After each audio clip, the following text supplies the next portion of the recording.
Salut à tous, restez bénis. Cette fois-ci, il n'y a pas mes enfants avec moi. Donc, je sors du travail, je profite de faire une vidéo. Parce que ça m'intéresse de parler de cela. Ça travaille énormément dans ma tête. Et il faut que je sorte ça, quoi, pour que je puisse me libérer. Donc du coup, c'est encore au sujet par rapport à notre prochain, comment que nous devons aimer notre prochain comme nous-mêmes, et aussi la question de comment nous devons aimer notre prochain, comment se comporter pour aimer notre prochain, etc. Parce que il est évident que aimer son prochain, c'est obligatoirement dans le comportement que cela va se faire. C'est pas juste je t'aime et on en reste là tous les deux. Non, c'est je t'aime et je vais me comporter bien, te démontrant ainsi mon respect et mon amour envers toi. Donc du coup, c'est comme ça que ça doit être, c'est-à-dire que c'est le comportement qui dicte l'amour que vous avez envers votre prochain. Donc je vous invite à regarder des vidéos. Donc c'est toujours le manque de ça, le manque de ça, le manque de ça chez les chrétiens, le manque d'amour, le manque, etc. Et les titres, hein, ça commence par le manque. Donc, ou manquer d'amour pour son, manquer de patience pour son prochain en Christ. Ouais, je pense que c'est manquer ou le manque. Bah bref, je vous invite à aller voir. Vous allez comprendre lorsque vous verrez les titres des vidéos. Et donc là, je tenais à parler d'un sujet. C'est un sujet qui nous concerne tous. On a tendance à tout le temps s'irriter contre notre prochain ou notre frère, notre sœur. Et ça, c'est un comportement que nous devons changer, car l'amour ne s'irrite pas. L'amour est plein de douceur. Donc du coup, c'est facile de dire oui, je vais pas m'irriter. Moi, ce que je peux vous donner en vite fait, hein, parce que j'ai pas trop le temps de faire une longue vidéo de 15 minutes. Donc on verra ce que ça va donner selon ce que j'ai à dire. Donc du coup, ce que je tenais à vous dire, c'est simple.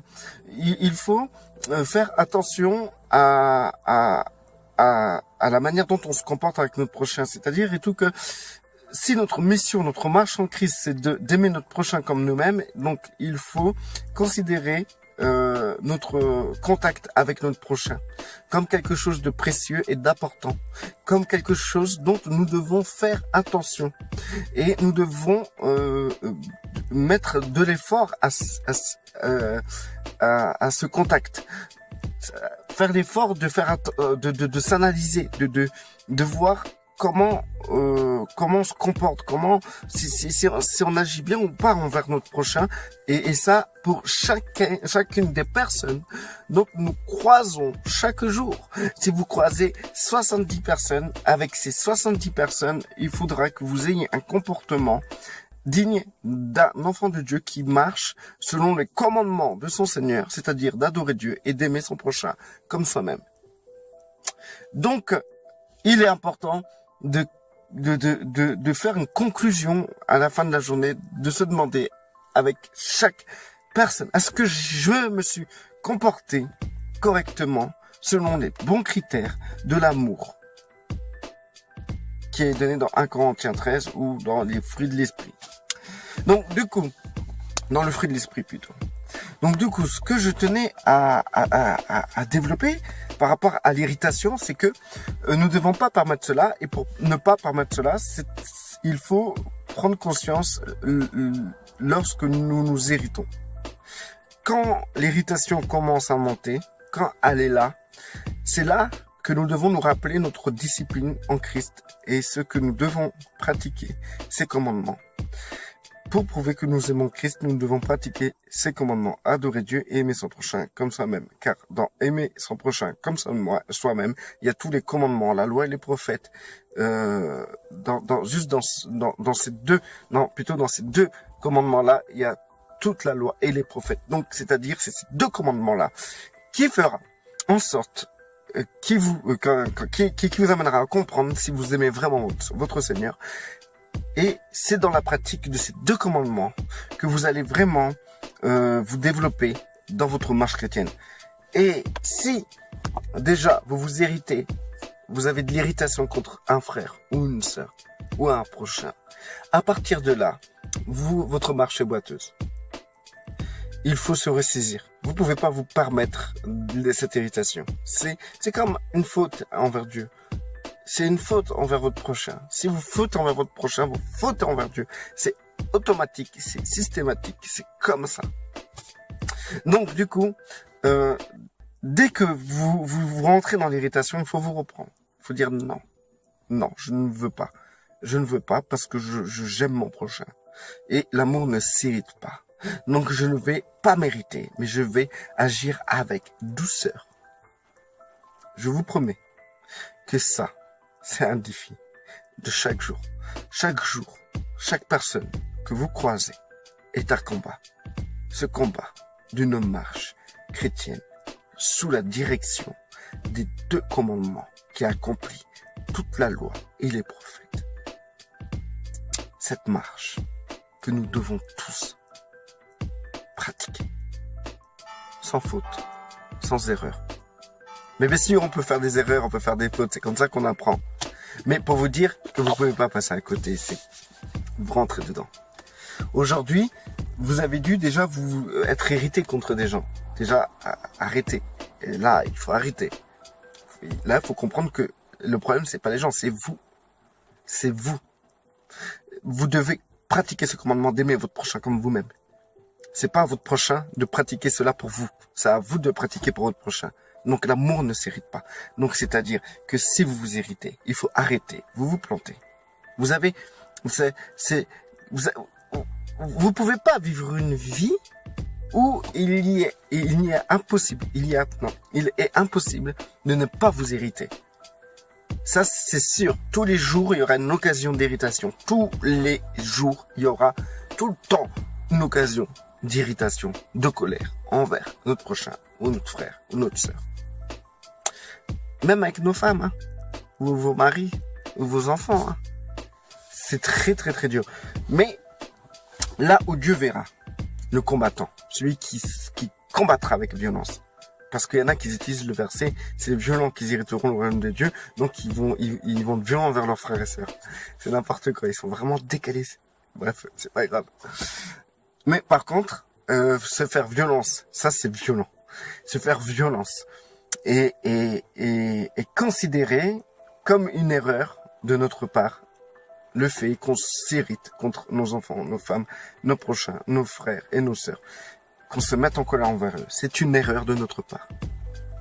Et nous ne devons pas laisser des erreurs vacantes comme ça, ou trouver des excuses, qu'on s'est irrité, qu'on a été vexé, que l'autre il nous a forcé à nous irriter, et l'autre il a fait n'importe quoi. Si tu veux marcher selon ces 2 commandements, et le deuxième particulièrement, qui est aimer ton prochain comme toi-même, arrête les excuses. Tout simplement, arrête les excuses. Et vois que tu as tort. Vois là où tu as tort. Et quand tu t'irrites, tu as tort. Quand je m'irrite contre quelqu'un, j'ai tort. J'ai tort, c'est moi qui ai tort, c'est pas l'autre, c'est moi. Et c'est là que je me repens devant mon Père et que je demande pardon au Père, et que je me reprends. Parce que c'est pas le but de s'irriter et de rester là, ou de s'irriter et à la fois de s'en rendre compte, ni de s'irriter et de se calmer. Le but n'est pas là. Le but, c'est simplement de comprendre l'erreur, de comprendre que c'est pas ça, que là, on dévie aujourd'hui, dans notre marche chrétienne, on dévie à cause de cette irritation. Nous ne devons pas permettre ça envers notre prochain. Il y a de quoi être irrité. Hein. Moi, je tiens à vous le dire, hein, vous êtes servis. On est servis tous les jours. Il y a des gens, ils sont nés pour irriter les gens.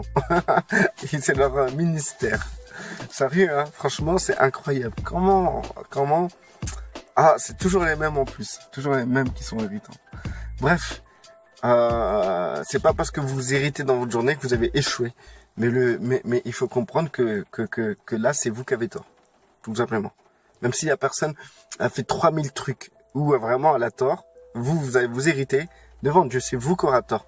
Parce que c'est vous qui êtes appelé disciple. Et c'est vous qui êtes rentrés dans cette discipline qui est de pratiquer les 2 commandements que le Seigneur nous a donnés. Tu adoras Dieu de tout ton corps, de toute ton âme, de toute ta pensée, toute ta force, toute ton intelligence, etc. Et d'adorer ton prochain comme toi-même. Ainsi, ceux qui pratiquent cela accomplissent toute la loi et les prophètes. Donc du coup, ce que je tiens à vous dire, c'est que au lieu de vous prendre la tête et de tout le temps chercher des excuses, de voir l'autre comme le coupable ou de jouer la victime, arrêtez de jouer la victime. C'est nul de jouer la victime. Je vous dis, c'est nul. C'est gamin. C'est gamin de jouer la victime. Devant Dieu, vous n'êtes pas une victime, vous êtes responsable. Vous êtes responsable parce que vous avez les capacités de comprendre et d'arrêter. Vous avez les capacités de vous reprendre. Vous avez les capacités de vous repentir. Vous avez les capacités de vous calmer et d'agir selon l'esprit, c'est-à-dire avec douceur. Si vous chutez, vous vous irritez, il n'est pas trop tard. Calmez-vous. Il faut vous calmer. Vous n'avez pas échoué. Vous avez gagné. Parce que si vous vous irritez et que vous comprenez que là vous avez tort, vous avez gagné. Parce que vous avez grandi dans votre compréhension. Et si chaque jour c'est comme ça et pour chaque personne vous faites attention, et qu'il y a des moments où vous allez vous irriter, mais vous comprenez que là vous êtes dans le mauvais chemin. Là vous êtes loin dans la foi. Alors là vous êtes très loin là. Ah ouais. Alors là vous êtes des as. Des as de la foi quoi. Voilà. Soyez des as de la foi. Restez bénis. Aïe.